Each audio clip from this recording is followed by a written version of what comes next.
فرمایا وہ ارتداد ایسا نہیں ہوگا کہ کوئی شخص اسلام چھوڑ کے مرتد ہو کے وہ عیسائی بن جائے، یہودی بن جائے، ہندو بن جائے، نہیں۔ فرمایا اس وقت کا جو ارتداد ہوگا وہ اس چیز کا ارتداد ہوگا کہ اسلام کا دعویٰ کرنے کے باوجود عقائد کفریہ ہوں گے اور بندہ دین اسلام سے نکل چکا ہوگا، اسے پتہ تک نہیں ہوگا۔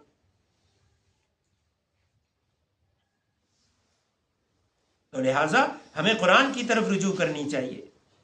اور قرآن کریم ہر فتنے سے ہمیں بچانے کا ذریعہ ہے۔ آج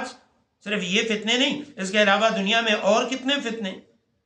والدین اتنے پریشان، باپ رو رہا ہے، ماں رو رہی ہے، کس وجہ سے؟ اپنے اولاد کی وجہ سے، کہ جی وہ اولاد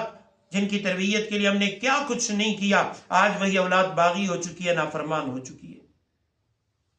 ابھی اس قریب، یعنی اس ہفتہ بھی نہیں، 3-4 دن پہلے ایک خاتون ہمارے گھر آئی اور وہ زاروں قطار رو رہی تھی۔ میں نے کہا نہ معلوم کیا مسئلہ ہے۔ بعد میں مجھے گھر والی نے بتایا کہ بھئی وہ کہہ رہی ہے کہ ہم نے اپنے بچے کو، اور خود وہ ہے بھی بہت اچھے گھرانے سے، نہ صرف یہ کہ خود وہ خاتون اچھے گھرانے سے، شوہر بھی اچھے گھرانے کا، مالی لحاظ سے بھی بہت زیادہ مستحکم ہیں، اور بچوں کو انہوں نے بڑے اچھے اسکولوں میں، جیسے ہمارے یہاں مانسر اور ایبٹآباد بھیجا جاتا ہے، ایسے اسکول میں بچوں کو پڑھایا۔ آج وہ خاتون رو رہی تھی، کہہ رہی ہے کہ بھئی میرا وہ جو بیٹا ہے وہ یہاں تک کہ اب دوستوں کے ساتھ اتنا وہ مگن ہو چکا ہے کہ بعض اوقات وہ گھر سے باہر رہتا ہے، اور نہ صرف یہ کہ ہمیں اطلاع بھی نہیں دیتا بلکہ فون بند کر دیتا ہے۔ اگر ہم فون کرتے ہیں وہ فون نہیں اٹھاتا،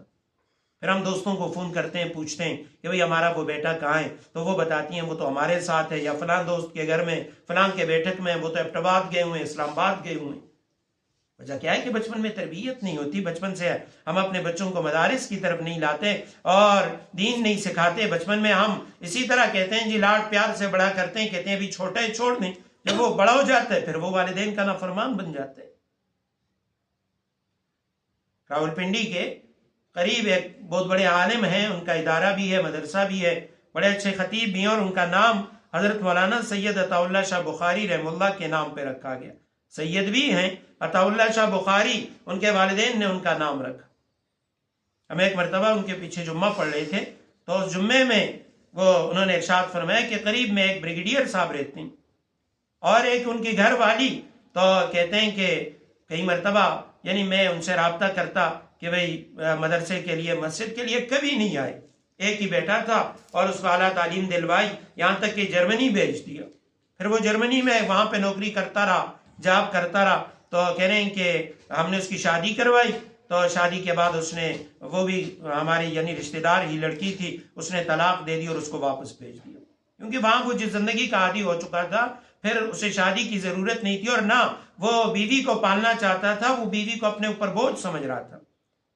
اور یہاں تک کہ نشوں میں مست ہو کے پھر وہ والدین سے مطالبہ کرتا ہے کہ مجھے اس مہینے اتنے پیسوں کی ضرورت ہے، مجھے اتنے پیسے بھیجیے۔ کرتے کرتے کہتے ہیں کہ والدین مجبور ہو گئے اور آخرکار انہوں نے پیسے دینا بند کر دیا، تو وہ پاکستان آیا۔ جب پاکستان آیا، باقی دوستوں کے پاس بڑی گاڑیاں تھی، تو باپ سے کہنے لگا میں نے فلاں گاڑی لینی ہے۔ باپ نے کہا میرے پاس اتنے پیسے نہیں، ساری عمر میں نے فوج میں نوکری کی ہے، اور جتنا میں نے کمایا تھا اس میں نے یہ پلاٹ لیا، یہ کھوٹی بنائی ہے، اور ابھی گزرے اوقات کر رہے ہیں۔ اس نے کہا گھر بیچ دیں اور اس طرح کریں کہ کرائے کے مکان میں رہیں گے، لیکن میں نے گاڑی لینی ہے کہ میرے دوستوں کے پاس یہ گاڑی ہے۔ تو کہتے ہیں ماں نے سمجھایا، باپ نے سمجھایا، وہ نہ مانا، اور کہہ رہے ہیں ایک دن جب اس کا باپ اور اس کی ماں میرے پاس آئی، بوڑھا باپ وہ ویل چیئر کو دھکے دے رہا تھا اور بوڑھی ماں وہ ویل چیئر پہ بیٹھی ہوئی، اور اس کے سارے بدن پہ پٹیاں لگی ہوئی ہیں، خاص طور پہ چہرہ، پیٹ، سینہ، یہ سب وہ پٹیاں اس پہ لگی ہوئی ہیں۔ میرے پاس آ گئے اور رو رہے تھے، کہہ رہے تھے کہ شاہ صاحب آپ ہمیں تعویذ لکھ کے دے دیں۔ میں نے کہا کیا ہوا؟ کہتے ہیں ہوا یہ کہ ہمارا بیٹا جو ہے وہ بگڑ چکا ہے، اور بیٹا نہ صرف یہ کہ یعنی ہماری بات نہیں مانتا، بلکہ بات بات پہ نافرمانی کرتا ہے، اور وہ یہ یعنی مطالبہ کرتا ہے کہ ہم اس کی باتیں مانیں، ہم اس کو اپنا باپ بنا لیں۔ تو میں نے اس خاتون سے پوچھا جو زاروں قطار رو رہی تھی کہ تمہارے یہ بدن کو کیا ہوا ہے، یہ زخم کیوں ہیں، یہ پٹیاں کیوں ہیں؟ تو وہ بوڑھی خاتون کہنے لگی ایک وہ بیٹا جس کو ہم نے پالا پوسا بڑا کیا، یہاں تک کہ اب وہ مطالبے کرتے کرتے اس نے کہا کہ آپ میرے باپ سے کہیں کہ وہ مکان بیچ کے، کھوٹی بیچ کے گاڑی لے لے۔ میں نے کہا کہ بھئی ہم کہاں کرائے کے مکانوں میں دھکے کھائیں گے، تو کہہ رہے ہیں کہ صبح میں نے اس کے لیے ناشتہ تیار کیا، وہ آ کے بیٹھ گیا تو اس نے سب سے پہلے مجھے کہا کہ تم نے میرے باپ سے بات کی ہے کہ نہیں، وہ مکان بیچ رہا ہے کہ نہیں؟ تو میں نے کہا بیٹا مکان نہیں بیچتے۔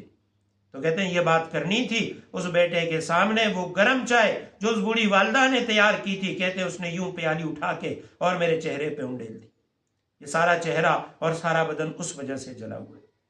حضرت شاہ صاحب فرمانے لگے، میں نے انہیں کہا کہ کاش جس وقت یہ بچہ پیدا ہوا تھا اس وقت آپ میرے پاس آتے اور آپ کہتے شاہ صاحب اللہ نے ہمیں بہت بڑی نعمت عطا کی ہے، بیٹا دیا ہے، آپ ہمیں کوئی تعویذ دیں، نصیحت کریں کہ ہم اس بیٹے کی کیسے پرورش کریں۔ آج یہ ہر گھر کا معاملہ ہے، دیندار ہے یا بے دین، ہر گھر میں یہی چیز ہے، اور وجہ کیا ہے؟ قرآن سے دوری ہے۔